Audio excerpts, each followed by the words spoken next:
अस्सलाम वालेकुम वरहमतुल्लाह। My name is Mohammad हारून। बेटा जैसा कि हमने स्टार्ट किया हुआ था फाइलम प्लेटीहेल्मिन्थेस या फ्लैटवर्म, उनकी जनरल कैरेक्टरिस्टिक हमने ऑलरेडी डिस्कस कर ली थी। और आज हमने सिंपल बॉडी वॉल क्या है, digestive system, excretory system, segmentation present है या नहीं है, और इसके अलावा सर्कुलेटरी सिस्टम, तो जितने भी हमारे पास सिस्टम है, ऑर्गन सिस्टम, वो देखते हैं क्या ऑर्गन सिस्टम है। तो अगर नहीं है तो फिर इसके अलावा और कौन सी उनकी अल्टरनेटिव स्ट्रक्चर्स मौजूद हैं।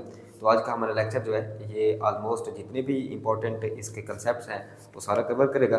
नेक्स्ट लेक्चर से फिर इंशाल्लाह हमने डिफरेंट इसके जो मेंबर्स हैं जो हमारे सिलेबस का हिस्सा भी हैं उनको हमने डिटेल से डिस्कस करना है। तो स्टार्ट करते हैं body structure of flatworm. Flatworm की ओवरऑल बॉडी आपको कैसे नजर आएगी। बेटा अगर हम एक्सटर्नल मॉर्फोलॉजी की बात करें, एक्सटर्नली आप कोई भी प्लेटफॉर्म लें, एक्सटर्नली उसके कौन कौन से पार्ट्स आपको ये नज़र आते हैं, तो याद रखना उसके ख़ास तौर पे एक तो एक्सटर्नली उसका कोई हेड पोर्शन ज़रूर होगा।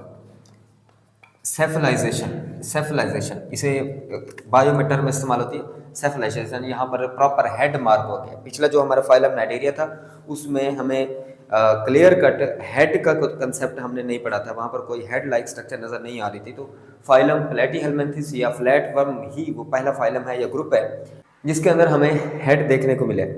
ठीक हो गया बेटा।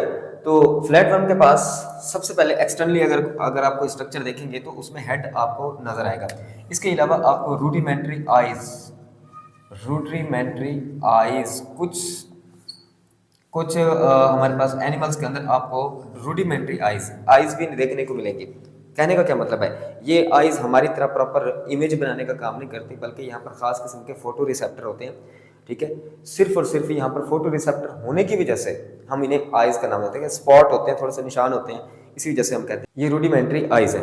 ठीक हो गया बेटा। इसके अलावा और आपको एक्सटर्नली क्या चीजें इसमें नजर आएंगी, इनमें सक्कर्स वगैरह भी हमें देखने को मिलेंगे। कुछ एनिमल्स के अंदर सक्कर्स देखने को मिलेंगे, और इसके अलावा और क्या चीजें होंगी, हुक्स वगैरह भी हमें देखने को मिलते हैं। सक्कर्स और हुक्स वगैरह ये भी देखने को मिलते हैं। जरा हम देखते हैं कि वो कौन कौन से इससे यहाँ पर प्रेजेंट होते हैं। सबसे पहले हमने कहा हेड पोर्शन। तो अगर आप इस प्लेन एरिया को देखें जिसका साइंटिफिक नेम डिजेशिया, तो मैं यहाँ पर उसका सिर्फ साइंटिफिक नेम लिख रहा हूँ, डिजेशिया। ठीक है बेटा।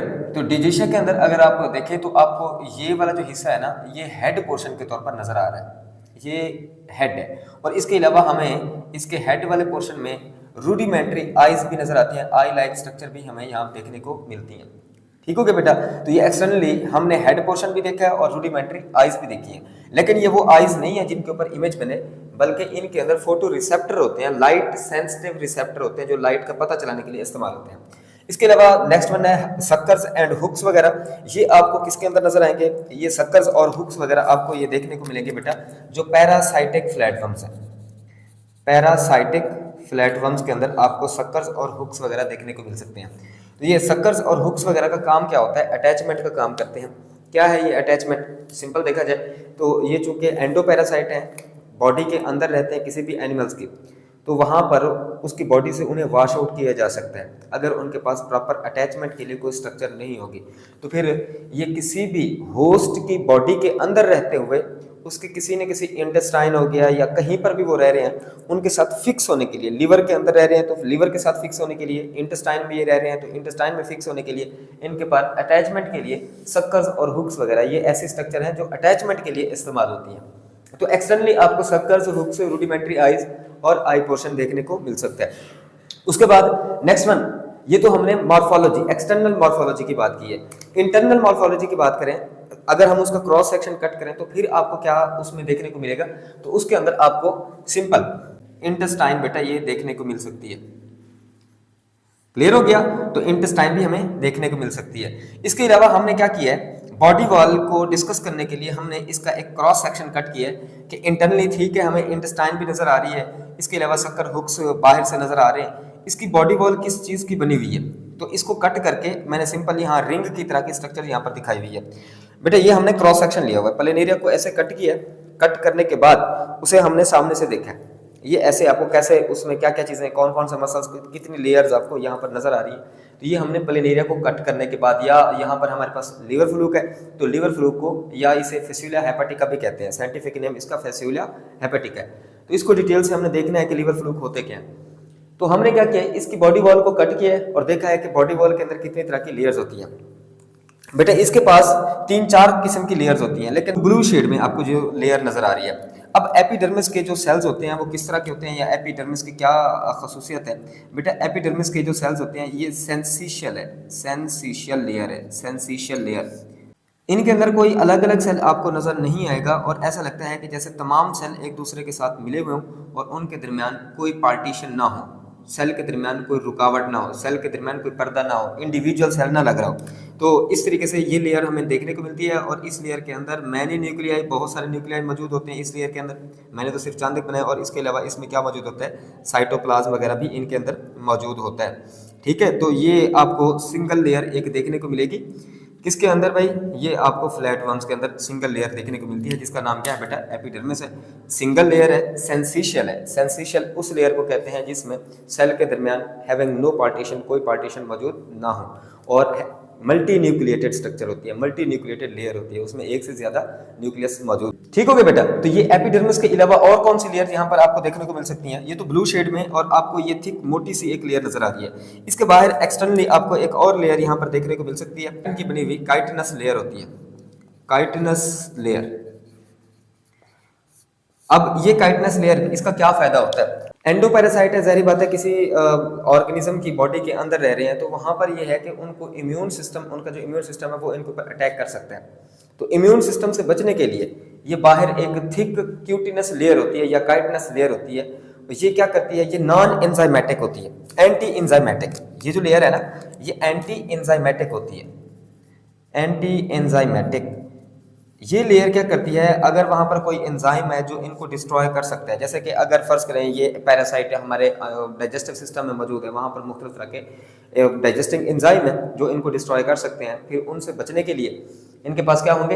एंटी इंजाइमेटिक खास सेल्स होंगे, या एंटी इंजाइमेटिक ये लेयर है जिसके ऊपर एंजाइम का असर नहीं होगा। ये पैरासाइटिक एडाप्टेशन है जिसकी वजह से ये किसी भी ऑर्गेनिज्म में जिंदा रह सकते हैं, तो एंजाइम का असर नहीं होगा, जाहिर बात है डाई नहीं हो सकेंगे। उसके बाद आपको यहाँ पर ग्रीन शेड में और रेड शेड में जो लेयर नजर आ रही है, ये बेसिकली ये कौन सी लेयर है? रेड शेड में जो ग्रीन शेड में जो आपको यहाँ पर लेयर नजर आ रही है बेटा, ये सर्कुलर मसल्स हैं, सर्कुलर मसल्स। और इसके अलावा जो आपको रेड शेड में ये नजर आ रहे हैं, ये लॉन्गिट्यूडनल मसल्स हैं। इसका मतलब यहाँ पर स्पेसिफिक ट्रू मसल तो नहीं है, बहरहाल मसल्स की तरह के कुछ लेयर्स मौजूद हैं जो वहाँ पर मसल्स का काम या मसल्स की फंक्शनैलिटी परफॉर्म कर रही हैं। फिर इनका काम क्या होता है? ये सर्कुलर मसल्स जो होते हैं ना, वो ये ऐसे रिंग की शक्ल में होते हैं। तो इनके कंट्रैक्ट होने से डायमीटर कम हो जाएगा और इनके रिलैक्स होने से डायमीटर बढ़ जाएगा। इसके अलावा जो लॉन्गिट्यूडनल मसल होते हैं अलोंग द लेंथ होते हैं, इनके कम होने से इनकी लेंथ में कमी आती है। ठीक है, इनके कंट्रैक्ट होने से इनकी लेंथ में कमी आती है और इनके रिलैक्स होने से इनकी लेंथ में इजाफा होता है। तो ये इनकी लेंथ को कम करने के लिए, बढ़ाने के लिए longitudinal muscle, circular muscle diameter को कम करने के लिए और डायमीटर को बढ़ाने के लिए यहाँ पर इस्तेमाल होते हैं। तो ये स्पेसिफिक लेयर्स मौजूद होती हैं किसके अंदर? फ्लैट वर्म की बॉडी के अंदर। ठीक है, और मसल्स का दूसरा काम यह है, इनके अंदर जो मूवमेंट होती है, जो हरकत वगैरह कर रहे होते हैं ना, उस मूवमेंट में भी ये सर्कुलर मसल और लॉन्गिट्यूडनल मसल वहां पर हेल्प करेंगे। तो ये हमारे पास जनरल बॉडी स्ट्रक्चर है। बाहर से हमने मॉर्फोलॉजी देखी है, उसके एक्सटर्नली कौन कौन से हिस्से मौजूद हैं, इंटरनली कौन से ऑर्गन आपको वाज़ेह देखने को मिलते हैं। इसके अलावा अगर हम बॉडी वॉल को कट करें तो कितनी तरह के आपको लेयर्स यहाँ पर देखने को मिल सकती हैं। फिर कौन सी लेयर है ऐसे कि जो इनके लिए पैरासाइट, यानी इनको किसी ऑर्गेनिज्म के अंदर रहते हुए इनकी हिफाजत कर रही है, वो आप लोगों ने याद रखना है। सबसे बाहर वाली लेयर है काइटिनस लेयर जिसे हम कहते हैं। उसके बाद नेक्स्ट वन है फ्लैट वर्म का डाइजेस्टिव सिस्टम कैसा होता है। बेटा देखिए, पहली बात तो ये है, आप लोगों ने ये बड़ी इंपॉर्टेंट बात है, ये याद रखनी है कि नो डाइजेस्टिव सिस्टम।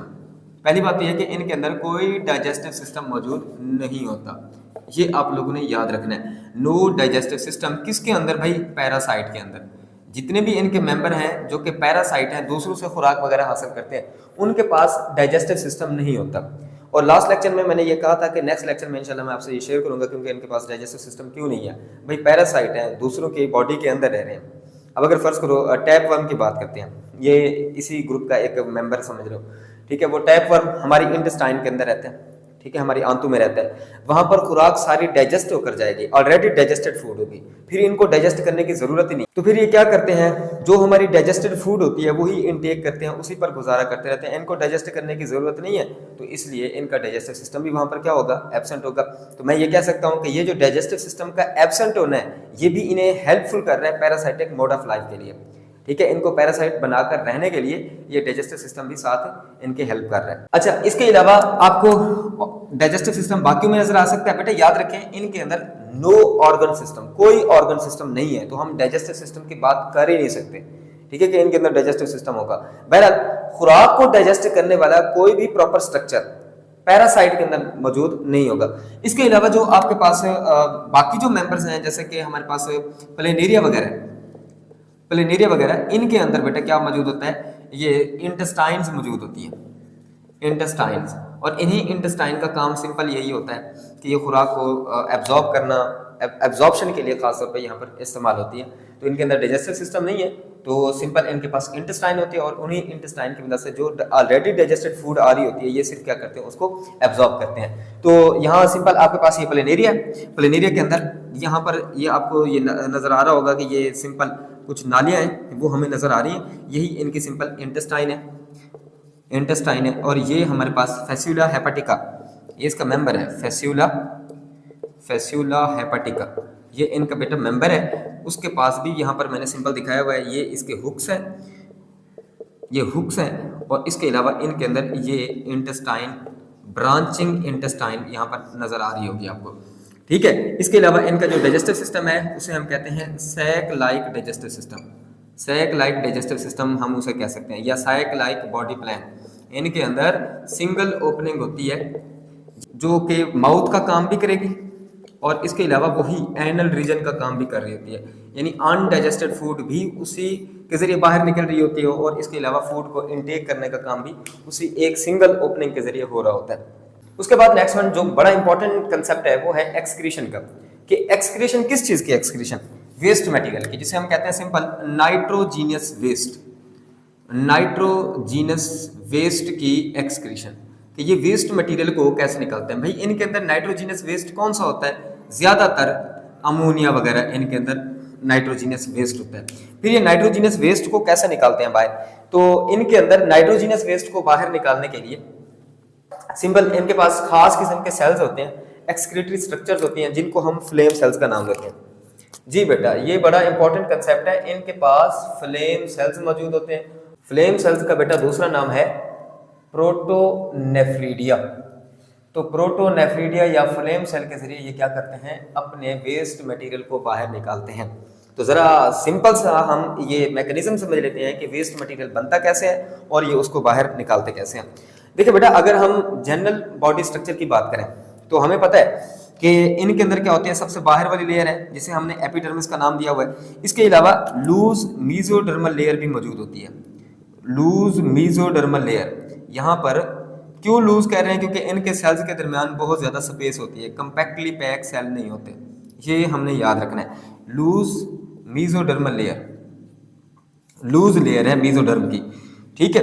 तो इसी लेयर के अंदर खास स्ट्रक्चर्स मौजूद होंगी, इनके दरमियान जो स्पेस है, यहाँ इस स्पेस के अंदर खास किस्म की स्ट्रक्चर्स होती हैं, नालियाँ होती हैं, डक्ट्स होते हैं और खास सेल्स मौजूद होते हैं। यही एक नेटवर्क होता है। बेटा याद रखना, ये जो नेटवर्क है ये एक्सक्रीटरी सिस्टम का है। यहाँ जो मैंने दिखाया हुआ है ये डाइजेस्टिव सिस्टम का है। डाइजेस्टिव सिस्टम के साथ एक्सक्रीटरी सिस्टम भी यहाँ पर मौजूद होता है। तो जो हम सिस्टम पढ़ रहे हैं तो उसको हम साथ साथ डिस्कस करते रहेंगे। अब ये सिस्टम नहीं है, सॉरी मैं बार बार ये एक्सक्रीटरी सिस्टम या इस तरीके से हम बात कर रहे हैं, ये डाइजेस्टिव ऑर्गन्स मौजूद है, ठीक है। इधर भी एक्सक्रीटरी ऑर्गन्स मौजूद है, ठीक है बेटा। तो एक्सक्रीशन के लिए फिर वो ऑर्गन्स कौन से हैं भाई, फ्लेम सेल्स हैं। इनको फ्लेम सेल्स भी कहते हैं और इनका दूसरा नाम है प्रोटोनेफ्रिडिया। अच्छा, इसे हम फ्लेम सेल क्यों कहते हैं?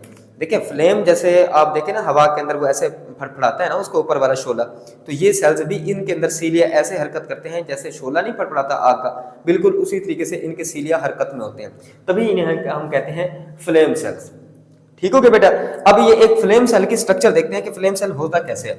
बेटा ये ऐसा सेल है जिसके दरमियान में एक कैविटी मौजूद होती है, ये कैविटी है, ये खाली जगह मौजूद है, ठीक है। और ये सेल है, जारी बात है। अब इसके अंदर साइटोप्लाज्म भी होगा और न्यूक्लियस वगैरह भी मौजूद होगा।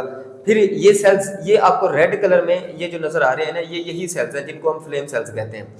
बाहर क्या चीज मौजूद है आपको पता है कि ये जो स्पेस होती है, इस स्पेस के अंदर लूज मेसेनकाइम है, इन सेल्स के दरमियान स्पेस है और उस स्पेस के अंदर क्या है, लिक्विड भरा हुआ होता है। ये लिक्विड इनके अंदर जी भरा हुआ होगा। अब यही लिक्विड, इसी लिक्विड से नाइट्रोजीनियस ये क्या करेंगे, वेस्ट अपना निकालेंगे। इसी लिक्विड से, जो कि मैंने ब्लैक डॉट लगाए हुए हैं, ये स्पेसेस के अंदर जो लिक्विड भर रहा है ना, भरा हुआ, जिसे हम एक्स्ट्रा सेलुलर फ्लूइड भी कहते हैं, ठीक है, वो लिक्विड में से क्या करेंगे, ये रेड कलर में जो आपको फ्लेम सेल्स ये नजर आ रहे हैं, इस हैं तो इस तरह के, लेकिन मैंने यहाँ पर छोटे छोटे स्ट्रक्चर दिखाई दिए। ये क्या करेंगे, इसी लिक्विड में से, ये जो लिक्विड इनको सराउंड करेगा, इसमें से क्या करेंगे, नाइट्रोजीनियस वेस्ट को निकालेंगे। ठीक है बेटा, तो ये क्या हुआ, extra cellular fluid. Extra cellular fluid में से क्या करेंगे, नाइट्रोजीनियस वेस्ट निकालेंगे। अब ये एक्स्ट्रा सेलुलर फ्लूइड से नाइट्रोजीनियस वेस्ट को कैसे निकालते हैं, देखिए ये सेल है, अब इस सेल के बाहर ये एक्स्ट्रा सेलुलर फ्लूइड पड़ा हुआ है, ये एक्स्ट्रा सेलुलर फ्लूइड में से जो भी नाइट्रोजीनियस वेस्ट वगैरह है इस सेल में से गुजरेगा, ठीक है, डिफ्यूजन के प्रोसेस के जरिए ये सारा वेस्ट मटेरियल इस सेल के अंदर आएगा, और इस सेल की बिल्कुल टॉप सरफेस पे यहाँ सीलिया मौजूद होते हैं। इधर बेटा क्या मौजूद होते हैं, सीलिया मौजूद होते हैं, और इन सीलिया की हरकत की वजह से क्या होता है, ये फ्लेम सेल हम इन्हें कैसे आग का शोला फटफड़ाता है, बिल्कुल ये इसी तरह सीलिया बीट कर रहे होते हैं। तो फिर इन बीटिंग की वजह से क्या होता है, जो भी नाइट्रोजीनियस वेस्ट इस स्पेस में आएगा, ये सीलिया की जो हरकत है इसे इस वाली कैविटी के अंदर भेज दी जाएगी, और ये ऐसे इस तरफ इसे पंप करेगी। फिर इस तरह क्या होगा, हर एक फ्लेम सेल से जो नाइट्रोजीनियस वेस्ट है वो इस कॉमन डक्ट के अंदर आना शुरू हो जाएगा, इस कॉमन डक्ट में ये आना शुरू हो जाएगा, ठीक है। हर एक फ्लेम सेल क्या करेगा, इस नाइट्रोजीनियस वेस्ट को इस कॉमन डक्ट में भेज देगा, और इस कॉमन डक्ट से ये जो ओपनिंग है जिसको हम क्या कहते हैं, एक्सक्रीटोपोर, एक्सक्रीटोपोर, और ये कल के लेक्चर में ये कंसेप्ट हमारा क्लियर हो गया था कि एक्सक्रीटोपोर को हमने एनस के साथ बिल्कुल भी सिमिलरिटी उसकी नहीं शो करवानी। एनल रीजन या जो माउथ रीजन है ये अलग ओपनिंग है, फूड इनटेक और फूड को रिमूव करने के लिए, अनडाइजेस्टेड जो मटेरियल है उसको रिमूव करने के लिए अलग ओपनिंग होती है। बहरहाल यहाँ पर एक्सक्रीटोपोर होता है बिल्कुल एंड पे, जिसका काम होता है कि हर फ्लेम सेल से आने वाले इस नाइट्रोजीनियस वेस्ट को जिस्म से बाहर निकालना। तो ये सिंपल इनका एक्सक्रीटरी सिस्टम था, होप सो आप लोगों को ये समझ आया होगा। उसके बाद नेक्स्ट वन हमारे पास है रिप्रोडक्शन, कि इनके अंदर रिप्रोडक्शन कैसे होती है। दो तरीका कार है बेटा इनके अंदर, जिसके जरिए इनके अंदर रिप्रोडक्शन होगी, ए सेक्सुअल रिप्रोडक्शन, ए सेक्सुअल मेथड के जरिए भी ये रिप्रोड्यूस करते हैं, इसके अलावा सेक्सुअल मेथड के जरिए भी ये रिप्रोड्यूस करते हैं, सेक्सुअली भी ये रिप्रोड्यूस करते हैं। तो ए सेक्सुअल रिप्रोडक्शन के दो तरीकाकार इनके अंदर हमें देखने को मिलते हैं। एक को बेटा हम कहते हैं सिंपल बडिंग का प्रोसेस, तो ये बडिंग के प्रोसेस के जरिए भी अपनी नस्ल बढ़ा सकते हैं। इसके अलावा फ्रेगमेंटेशन का प्रोसेस, फ्रेगमेंटेशन या बाइंड्री फिशन, फ्रेगमेंटेशन भी, और इवन के हमें बाइंड्री फिशन का प्रोसेस भी देखने को मिलता है। किसके अंदर भाई, ये प्लेनेरियम्स के अंदर। तो उनके जो मेंबर्स हैं, खासतौर पे फ्लैट वर्म्स के जो मेंबर्स हैं, इनके अंदर ए सेक्सुअल रिप्रोडक्शन का जो तरीकाकार है, एक तो बडिंग है, दूसरा फ्रेगमेंटेशन है, और तीसरा बाइंड्री फिशन है। ये तीन मेथड के जरिए ये अपनी नस्ल बढ़ा सकते हैं। फर्स्ट करें, ये मेरे पास एक प्लेनेरिया है, चलें इस पर तो मैंने सेक्सुअल रिप्रोडक्शन को समझाना है। एक प्लेनेरिया हम यहाँ पर ले लेते हैं, तो ये हमारे पास एक सिंपल सा प्लेनेरिया है, और प्लेनेरिया की बॉडी को अगर आप दो हिस्सों में कट करें, दो हिस्सों में कट करें, तो हर हिस्सा क्या करेगा, अपना जो मिसिंग पार्ट है वो क्या कर लेगा, रीग्रो कर लेगा। तो अगर तो दो हिस्सों में कट किया और दो नए जानदार बनवाए, तो ऐसे मेथड को हम कहते हैं बाइंड्री फिशन। और अगर आपने दो से ज्यादा हिस्सों में इसे कट कर दिया, तो हम इसे क्या कहते हैं, फ्रेगमेंटेशन का प्रोसेस। तो फ्रेगमेंटेशन के जरिए भी ये क्या करते हैं, एक से ज्यादा पीस बना देंगे, फिर हर हिस्सा रीग्रो करके नया जानदार में कन्वर्ट हो जाएगा। तो फ्रेगमेंटेशन के जरिए भी बहरहाल ये अपनी क्या करते हैं, नस्ल बढ़ाते हैं। इसके अलावा ये जो प्रोसेस है, ये बड़ा कंसेप्चुअल पॉइंट है, अक्सर हमें इस पे ध्यान नहीं जाता। बडिंग के प्रोसेस के जरिए भी ये अपनी नस्ल बढ़ा सकता है। तो प्लेनेरिया भी ये क्या कर सकता है, इसके अंदर भी ये पावर है कि बडिंग के प्रोसेस के जरिए अपनी नस्ल बढ़ा सकता है। तो बड एक सिंपल सा एक छोटा सा प्लेनेरिया यहाँ पर डिवेलप होगा, और वो प्लेनेरिया जो है एक नए जानदार में कन्वर्ट हो सकता है यहाँ से अलग होने के बाद। तो बडिंग का प्रोसेस, फ्रेगमेंटेशन, बाइंड्री फिशन के जरिए ये अपनी नस्ल बढ़ा सकते हैं, और ये मेथड ए सेक्सुअल मेथड कहलाते हैं। उसके बाद सेक्सुअल मेथड की अगर हम बात करें, तो जाहिर बात है इनमें मेल हिस्सा भी होगा और फीमेल हिस्सा भी होगा। तो मोस्टली जो ऑर्गेनिज्म है, फ्लैट वर्म्स हैं, ये बेटा होते हैं डाइशियस, या हम उसे हर्मैफ्रोडाइट कहते हैं, मोनोइशियस, हर्मैफ्रोडाइट। इनमें मेल और फीमेल पार्ट एक ही जानदार के अंदर मौजूद होगा। अब इसका फायदा क्या होगा, इसका फायदा ये है कि एक जानदार है ही पैरासाइटिक, ठीक है, उसके अंदर अगर वो एक जानदार में चला गया है, मेल हिस्सा चला गया है, तो जाहिर बात है उसे नस्ल बढ़ाने के लिए फीमेल पार्ट की जरूरत होगी। अगर वो फीमेल पार्ट नहीं है तो उसकी नस्ल नहीं बढ़ सकेगी और उसको वहीं पर ख़त्म कर दिया जाएगा। तो ये अपनी नस्ल बढ़ाने का तरीकाकार है, क्योंकि उसे पता है हर वक्त उस पर खतरा है कि ये जानदार कोई अटैक कर सकता है, इम्यून सिस्टम अटैक कर सकता है, एंजाइम इसे वॉश आउट कर सकते हैं, तो उसे हर वक्त खतरा रहेगा। इसलिए उसकी कोशिश यही होती है कि जल्दी से जल्दी अपनी नस्ल बढ़ाई जाए। तभी एक जानदार के अंदर दोनों जो हमें जेंडर्स हैं, मेल पार्ट भी और फीमेल पार्ट भी, एग भी और स्पर्म भी, वहाँ पर एक ही जानदार के अंदर देखने को मिल सकते हैं। तो इसलिए मोस्टली क्या होते हैं, हर्मैफ्रोडाइट, सिवाय स्किस्टोस्टोमा के, ठीक है, ब्लड फ्लू के, उसके अलावा बाकी सब जो है क्या होते हैं बेटा, हर्मैफ्रोडाइट होते हैं। तो मैंने सिंपल सेक्सुअल रिप्रोडक्शन के जरिए चूंकि अपनी नस्ल बढ़ाते हैं, तो इसलिए मेल और फीमेल डक्स आपको यहाँ पर दिखाई है मैंने इस स्ट्रक्चर के अंदर। तो रेड कलर में ये जो पार्ट है ये फीमेल पार्ट है, इसे हम ओविडक्ट कहते हैं, ओविडक्ट। और जो ग्रीन शेड में आपको ये हिस्सा नजर आ रहा है ये मेल पार्ट है, ये बेटा है स्पर्म डक्ट। क्लियर? तो ये जो सिंपल आपको ये नॉब लाइक ये सुइयों की तरह की स्ट्रक्चर्स नजर आ रही हैं, ये अब ये रेड में फीमेल पार्ट है। फीमेल पार्ट का काम है एग बनाने का, और वो जब भी एग बनेंगे उनको इस नाली के अंदर यानी कि ओविडक्ट में फेंक दिया जाएगा। इसके अलावा मेल जो है वो जब भी स्पर्म बनाएंगे उन्हें स्पर्म डक्ट के अंदर भेज दिया जाएगा, ये स्पर्म डक्ट। फिर मेल और फीमेल पार्ट को एक सिंगल ओपनिंग, जिसे हम क्या कहते हैं, गोनेडोपोर, गोनेडोपोर, ये एक सिंगल ओपनिंग है जिसके जरिए क्या किया जाता है, इन एग और स्पर्म को यहाँ इस ओपनिंग से डिस्चार्ज किया जाएगा।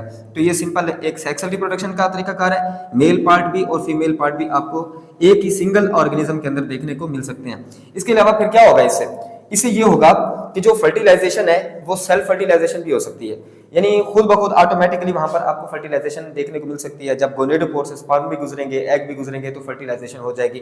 फर्टिलाइजेशन के बाद बनेगा जाइगोट, और जाइगोट के बाद याद रखना है यहाँ लार्वा बनता है, इनडायरेक्ट डेवलपमेंट होती है। तो कौन से लार्वा बनते हैं, जब हमने 1 by 1 ऑर्गेनिज्म को डिस्कस करना है वहां उनकी लार्वल स्टेजेस को भी हमने साथ साथ डिस्कस करना है। टॉपिक है हमारे पास रीजनरेशन का मैकेनिज्म, कि फ्लैटवर्म के अंदर रीजनरेशन का मैकेनिज्म कैसा होता है।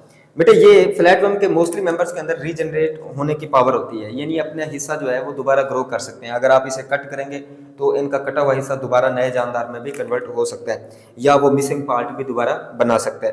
तो ये प्रोसेस क्या कहलाता है, रीजनरेशन का। ऐसा क्यों है, तो हमने इस पर रिसर्च की तो पता चला इनके अंदर खास किस्म के सेल्स होते हैं जिनको हम क्या कहते हैं, नियोब्लास्ट सेल्स। ये नियोब्लास्ट सेल की वजह से अपनी बॉडी को रीग्रो कर सकते हैं, रीजनरेट कर सकते हैं, ठीक है। तो अगर आप इसे कट करेंगे तो नए जानदार, क्योंकि ये जो नियोब्लास्ट सेल्स हैं ये टोटिपोटेंट सेल्स होते हैं भाई, इनके अंदर स्टेमिना होता है, सलाहियत होती है एक मुकम्मल जानदार बनाने की। तो नियोब्लास्ट सेल्स की वजह से इनके अंदर रीजनरेशन बेहतरीन तरीके से हमें देखने को मिल सकती है। नेक्स्ट वन है हमारे पास नर्वस सिस्टम। तो जी फ्लैटवर्म के अंदर जो नर्वस सिस्टम है बेटा वो लैडर लाइक होता है, लैडर लाइक नर्वस सिस्टम होता है, ठीक है बेटा। इनके अंदर एक नर्व रिंग बनती है, नर्व रिंग बनती है। इसके अलावा गैंग्लियन मौजूद होते हैं। Group of cell body is called as ganglion, cell body का मजमुआ गैंग्लियन कहलाता है। और इसके अलावा नर्व रिंग बनती है, और नर्व रिंग के बाद नेक्स्ट वन यहाँ पर कुछ नर्व्स निकलती हैं, और डॉर्सल और वेंट्रल साइड पे एक एक नर्व जाती है। तो ये 2 हमें जो है लेयर्स नजर आ सकते हैं, किसकी, नर्व्स की। तो यहाँ पर आप देख रहे हैं ये एक नर्व रिंग है, मैं इसको NR से यहाँ पर रिप्रेजेंट कर देता हूँ, ये नर्व रिंग है। और इसके अलावा ये हमें स्पेसिफिक नर्व्स देखने को मिल सकती हैं। स्पेसिफिक नर्व्स होती हैं जो एक इन 2 नर्व्स को आपस में लिंक करती हैं, ठीक है। ये नर्व रिंग अब अपीयरेंस किस तरह की देती हैं, ये लैडर लाइक देती हैं, इसलिए हम कहते हैं लैडर लाइक नर्वस सिस्टम किसके अंदर मौजूद होता है, ये फ्लैटवर्म्स के अंदर मौजूद होता है। तो ये मोस्टली जो इंपॉर्टेंट खास तौर पे कंसेप्ट थे फ्लैटवर्म्स के अंदर उनको हमने डिस्कस किया। चंद एक हमारे कंसेप्ट रह गए हैं, उनको भी हम साथ डिस्कस करेंगे। और साथ साथ खास तौर पे इनके जो ऑर्गेनिज्म है उनको भी हमने देखना है कि किस तरीके से वो दूसरों से खुराक हासिल करते हैं, डिजीज कौन सी काज करते हैं, किन के अंदर ये रहते हैं, प्राइमरी और सेकेंडरी होस्ट का क्या कंसेप्ट है, इस सबको हम नेक्स्ट लेक्चर में डिस्कस करेंगे। आज के लिए बस इतना ही, इजाज़त दीजिए, अल्लाह हाफ़िज़।